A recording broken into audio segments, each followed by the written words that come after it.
उस ब्रह्म सच्चिदानंद में जैसे जिसका शरीर जैसा होता है वैसा उसका तिल होता है, उस ब्रह्म सच्चिदानंद में एक तिल के बराबर त्रिगुणात्मिका प्रकृति है।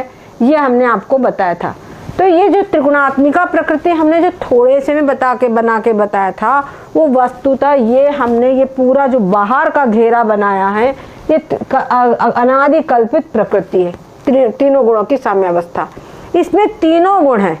तीनों गुण जैसे हवाएं परस्पर में मिली होती है वैसे तीनों गुण परस्पर में मिले हुए हैं, और जो कुछ भी आगे तैयार होगा सब इसी के भीतर में तैयार होगा। ठीक है, और ये सब कुछ ब्रह्म के भीतर में है।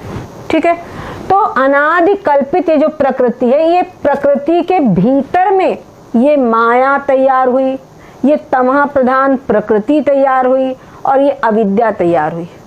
ठीक है, ये तीनों तैयार हुए हैं। अब ये जो तमः प्रधान प्रकृति है, ये जो माया है, इसी के अंदर में चेतन का प्रतिबिंब भी है। ठीक है, और ये जो माया है, ये माया, इस माया के भीतर में तमः प्रधान प्रकृति है, और ये तमः प्रधान प्रकृति इसके भीतर में ईश्वर की इच्छा से क्या हुआ, इस तमः प्रधान प्रकृति से आकाश बना, आकाश से वायु, वायु से तेज, तेज से जल, और जल से पृथ्वी तैयार हुई, पृथ्वी बनी।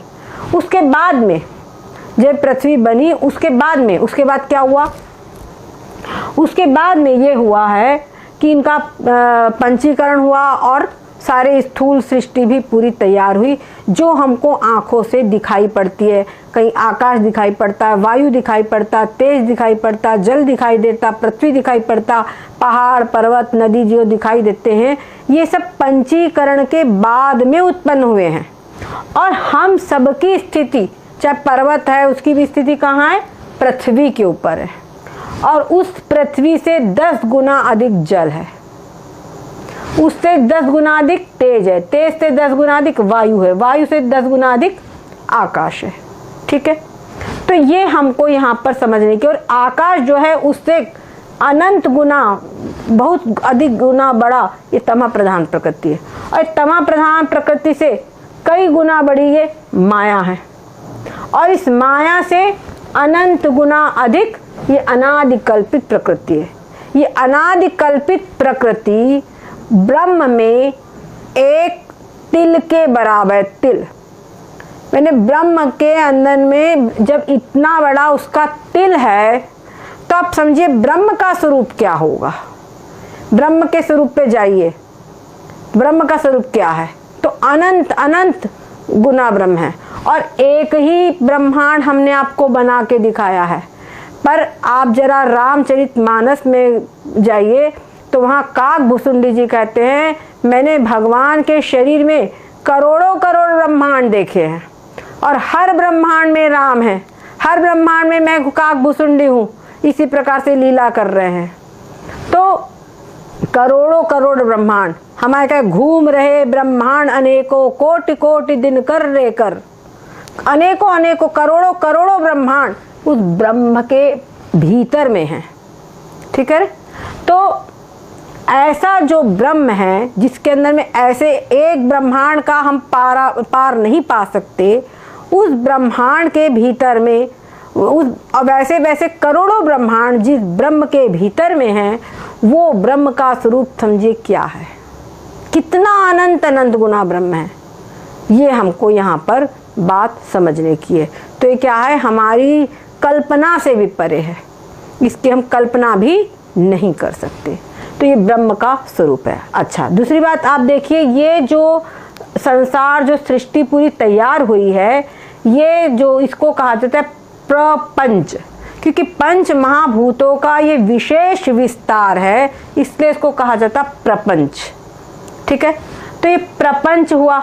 ठीक है, अच्छा, दूसरी बात, एक बात ध्यान रखिए, जैसे कि मान लीजिए किसी बच्चे ने या किसी ने कोई कार्य नहीं किया है, हमने यहाँ पर कुछ पैसे रखे हैं और हमारे पैसे अचानक चोरी हो गए, तो हमने ढूंढा नहीं मिले, तो हमको क्या लगा, ये हमारे यहाँ एक नौकर आता है ना, इसी ने चुरा लिया। हमको शंका हो गई, हमने उस पर लगा लिया तुमने पैसे चुराए।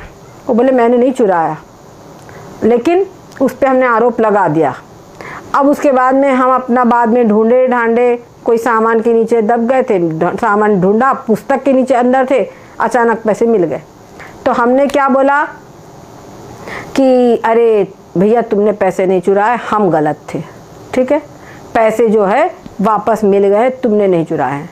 तो पहले उसने चोरी नहीं किया था, उसको हम कह रहे तूने चोरी किया, ये हो गया आरोप। और बाद में फिर करने भैया तूने नहीं किया, तू साफ है, उसको बाइज्जत बरी कर दिया, वो हो गया अपवाद, ठीक है। तो ऐसे ही ये जो ब्रह्म है ये अनादि शुद्ध ब्रह्म है, इसमें वास्तव में तीनों गुण, सतोगुण रजोगुण तमोगुण भी कुछ भी नहीं है।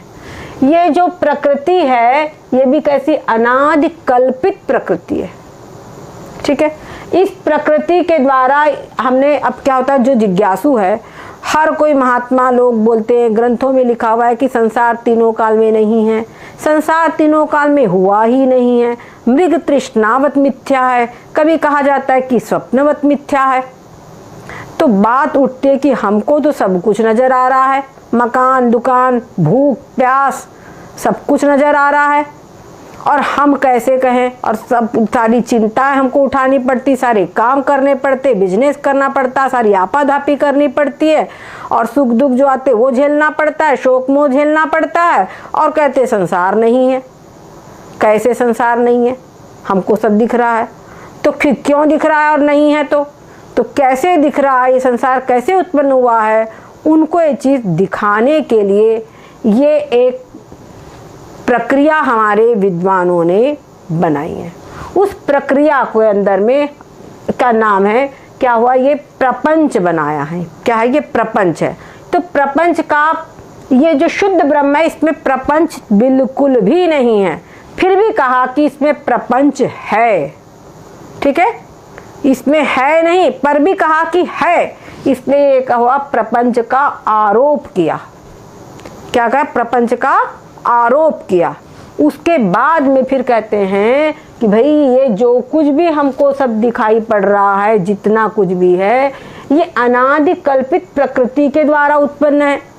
तो जब प्रकृति कल्पित है, कल्पित ने जिसकी सत्ता नहीं है, जो है ही नहीं, जैसे स्वप्न के अंदर में संसार दिखाई पड़ता है पर वो सब कल्पित होता है, उसी प्रकार से शायद प्रकृति कल्पित है।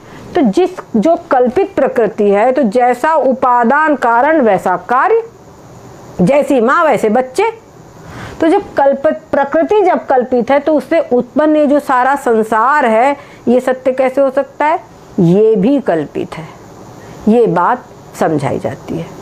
तो ये इसको बताई गई कि ये सब कल्पित है, कल्पित है अर्थात ये कुछ भी नहीं है, ये तीनों काल में नहीं है। तो जब तीनों काल में नहीं है तो ब्रह्म कैसा है, शुद्ध ब्रह्म है, ब्रह्म में सब कुछ भी नहीं है। इस प्रकार से ये जो प्रपंच का इन्होंने आरोप किया था, उसका ये कुछ भी नहीं है, ये कहकर इसका अपवाद किया। क्लियर हुआ बात, ये कहकर इसका अपवाद किया।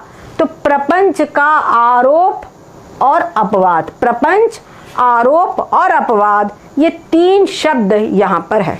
इन तीनों शब्दों का जब संधि करेंगे तो मिलेगा प्रपंचारोपापवाद। आप लोग तो संस्कृत के जानने वाले हैं, और हिंदी में भी संधि है, प्रपंच आरोप और अपवाद, तो प्रपंचारोपापवाद शब्द बन गया। ये जो प्रक्रिया है, जो यहाँ पर ब्रह्म के अंदर में ये सारी सत्य बताया गया है, इस प्रक्रिया का नाम है प्रपंचारोपापवाद, ठीक है। प्रपंचारोपापवादाभ्याम निष्प्रपंच प्रपंचते।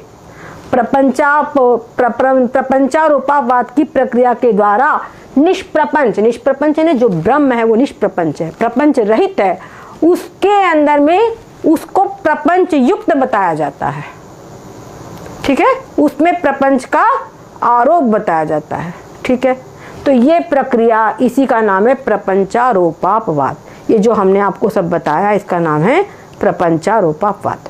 अच्छा, अब ये प्रपंचारोपापवाद में कुछ चीज़ और हमको समझना है। ये इस प्रकार से, ये इस प्रक्रिया में केवल ये जो ब्रह्म है, इस ब्रह्म, ये ब्रह्म ही केवल एक वास्तविक तत्व है, बाकी सब कुछ जो है कल्पित है। तो ब्रह्म केवल मात्र वस्तु है और बाकी जितना है सब कुछ कल्पित है, ये सब कुछ क्या है? अवस्तु। ठीक है, ब्रह्म को छोड़ के जितना है सब कुछ अवस्तु है। तो प्रपंच में जो आरोप, प्रपंचारोपवाद की प्रक्रिया यहाँ बोलते हैं, वस्तु में अवस्तु का कथन आरोप है। क्या कहते हैं? वस्तु में अवस्तु का कथन आरोप है। मतलब शुद्ध ब्रह्म में ये संपूर्ण संसार का आरोप, ये संपूर्ण संसार है ऐसा कहना ही आरोप है। उसके बाद में कहते बाध करना, फिर उसके बाद में बाध अवस्तु, अवस्तु है ने ये जो संसार है सारा का सारा, इसका अवस्तु का बाध करके, बाध करके मतलब मिथ्यात्व निश्चय करके, निश्चय करके फिर क्या कहते हैं? केवल शुद्ध ब्रह्म ही है, केवल शुद्ध ब्रह्म ही है ऐसा जो कथन है उसको कहते अपवाद। यानी सारा कुछ भी है ही नहीं, केवल ब्रह्म है, इसी का नाम है अपवाद। तो इस प्रक्रिया का नाम प्रपंचारोपवाद है। ठीक है, अब इसका हमको समझने के लिए ये बहुत ही आवश्यक है। अब इस प्रकार से आप अपने दिमाग में ला लीजिए कि पृथ्वी है, इस पृथ्वी पे हम हैं और हमारे पृथ्वी के अंदर में अगर मान कोई भूकंप वगैरह कुछ होता है तो सबसे पहले पृथ्वी के अंदर सब होता है। देखो जो चीज़ जहाँ से उत्पन्न होती है, जैसे आकाश सबसे पहले हुआ, आकाश से वायु, वायु से तेज, तेज से जल, जल से पृथ्वी। तो जब लय होगा तो ये विपरीत क्रम में लय होगा। सबसे पहले सारा जो कुछ भूकंप आए, ज्वालामुखी आए, कुछ भी होवे, नुकसान, टूट फूट, सारा का सारा पहले पृथ्वी में समाता है ना। और पृथ्वी, हमारे लोगों के जो शरीर नष्ट होते तो पृथ्वी में, चाहे कोई नदी में बहाए, चाहे कोई धरती में उसको स्थान देवे, चाहे हिंदू हो, मुस्लिम हो, सिख हो, ईसाई हो, सबके शरीर धरती को ही समर्पित होते हैं। चाहे चिता में जलाए, जो भी कुछ करे, सब पृथ्वी में ही अर्पित होते हैं, है ना। और पृथ्वी के बाद पृथ्वी जो होती, जब प्रलय काल में जब लय होती है तो सबसे पहले जल में लय होती है। जल जो लय होता है तो तेज में लय होता है, तेज जब लय होता है तो वायु में होता है, और वायु जो होता है तो आकाश में होता है। ठीक है, इसी प्रकार से जो आकाश है, अभी आकाश किससे उत्पन्न बना? तमः प्रधान प्रकृति से। तो आकाश तमः प्रधान प्रकृति में लय होता है, और तमः प्रधान प्रकृति यहाँ पे माया में लय होती है। ठीक है, अब माया जो है वो अनादि कल्पित प्रकृति, इसमें लय होती है। और अनादि कल्पित प्रकृति जो है ये तो कल्पित है, तो कल्पित वस्तु अधिष्ठान स्वरूप होती है। तो ये जो है ये क्या है? ब्रह्म रूप ही है। इस प्रकार से जो ब्रह्म है सो हम, इस प्रकार का चिंतन करने के लिए ये सारी प्रक्रिया बताई गई है। तो इस प्रकार चिंतन करके पहले संसार को समझो कि संसार कैसे दिख रहा है, और उसी प्रक्रिया के द्वारा ब्रह्म को प्राप्त हो जाओ। ये हमारी प्रक्रिया बताने का उद्देश्य है। ठीक है, तो ये हमने आपको बताया, इसको आप खूब अच्छी तरीके से समझ लीजिए। बस इतना आज पर्याप्त है, और आगे भी हमने जब बताया था उसको आप आगे देखना। अच्छा, अब इसके अंदर में कुछ ये हो गया सब, आप लोग अपना इसमें लिख लेना। तो इतना, इसमें से अगर आपको किसी को कुछ पूछना हो तो आप लोग पूछ सकते हैं। वैसे ये प्रक्रिया यहाँ पर आप लोगों के लिए पर्याप्त है।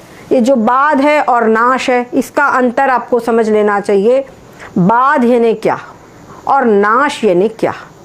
बाध ये नहीं होता है, जैसे हम सड़क पे जा रहे हैं, दूर से हमने देखा अरे पानी है, हमने क्या देखा? पानी है, तो चलो भाई थोड़ा पानी लेंगे, हाथ मुंह धोएंगे, पानी पिएंगे, प्यास लग रही है।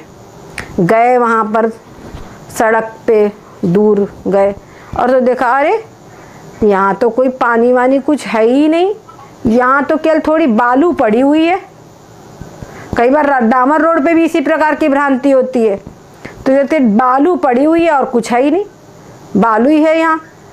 अब वापस आ गए अपनी जगह पे, तो यहाँ पे क्या हुआ? यहाँ पानी नहीं है, केवल बालू है। अब अपनी जगह पर आए तो देखिए बिल्कुल पानी दिखाई पड़ रहा है। क्या दिख रहा है? बिल्कुल पानी दिखाई पड़ रहा है। पर अब हम पानी के लिए लोटा लेके जाएंगे नहीं वहाँ। अब हम पानी के लिए वहाँ जाएंगे नहीं कि पानी है चले, अब नहीं जाएंगे वहाँ। ठीक ना। क्यों? क्योंकि यहाँ पानी नहीं है। हमको समझ में आ गया कि यहाँ पे पानी नहीं है, यहाँ पे बालू है। तो यहाँ पर जो पहले पानी दिखाई पड़ रहा था वो पानी का बाध हो गया है, पानी के मिथ्यात्व का निश्चय हो गया है हमको। ठीक है, पानी नहीं है, पानी जो दिख रहा था वो झूठा दिख रहा था, भ्रम से दिखाई पड़ रहा था, ये हमारे मन में निश्चय हो चुका है। इसी को कहेंगे पानी का बाध होना। ठीक है, और नाश है, कोई कांच की वस्तु हमारे पास रखी, टूट गई, गिर गई, टूट गई, है ना। कोई मकान है, गिर गया, टूट गया, वो हो गया नाश। भूकंप आया, तमाम चीज नष्ट हो गई, ये हो गया नाश। ठीक है, तो नाश और बाध में अंतर हमको समझ लेना चाहिए। तो संसार का बाध होता है, संसार का इन प्रक्रियाओं के द्वारा बाध होता है, नाश नहीं होता। बाध के अंदर हम वहां पर में देखा हमने पानी पड़ा हुआ है, अपनी जगह पर आएंगे फिर से पानी हमको दिखाई पड़ेगा वैसा ही। लेकिन अब हमको मालूम है कि पानी मिथ्या दिखाई पड़ रहा है, भ्रम से दिखाई पड़ रहा है, तो पानी देख के हम ललचाएंगे नहीं। उसी प्रकार से तत्व निश्चय के बाद में, तत्व चिंतन, तत्व ज्ञान के पश्चात में जो तत्ववेत्ता है उसके लिए संसार का बाध हो जाता है। वो समझ लेता है कि संसार जो दिखाई पड़ रहा है ये भ्रांति से दिखाई पड़ रहा है, भ्रम से दिखाई पड़ रहा है, ये वास्तव में सत्य नहीं है। समझ गए? तो अब वो संसार के सुख दुखों में लिपायमान नहीं होता। जैसे कि नाटक कहीं चल रहा हो, नाटक कहीं पर चल रहा हो, तो नाटक के अंदर में कोई मरता है, कोई जीता है। पिक्चर हम देखते तो पिक्चरों में कोई ना मरता है, कोई जीता है, लड़ाई होती, झगड़ा होता, तमाम कुछ होता है। लेकिन पिक्चर के अंदर में जो सुख दुख हो उसके अंदर में तत्काल, क्योंकि इमोशंस ऐसे होते हैं कि हमको तत्काल सुख दुख हो सकता है, लेकिन उसको लेकर के हम अपना दिमाग नहीं खराब कर लेंगे, उसमें हम लिपायमान नहीं हो जाएंगे, अरे वो मर गया, अरे वो ऐसा हो गया, ऐसा नहीं होगा, है ना। उसी प्रकार से जो तत्ववेत्ता है वो भी अगर किसी के दुख को किसी व्यक्ति को दुखी देखते हैं तो उसके दुख से तत्काल वो प्रभावित होते हैं, उनके मन में करुणा आ जाएगी, क्रोध आ सकता है, तत्काल कोई किसी को अन्याय करते देखे हो सकता है। लेकिन वो चीज़ वहीं पर, जैसे हम वो सेंटिमेंट्स है पूरे, जैसे हम पिक्चर को देखते तो जितनी देर हमारे में पिक्चर का इफेक्ट होता है उतनी देर उनमें भी इस चीज़ का इफेक्ट होता है। बाद में वो अपनी स्थिति को तुरंत ही प्राप्त हो जाते हैं। ठीक है, यही अवस्था हमको प्राप्त करनी है।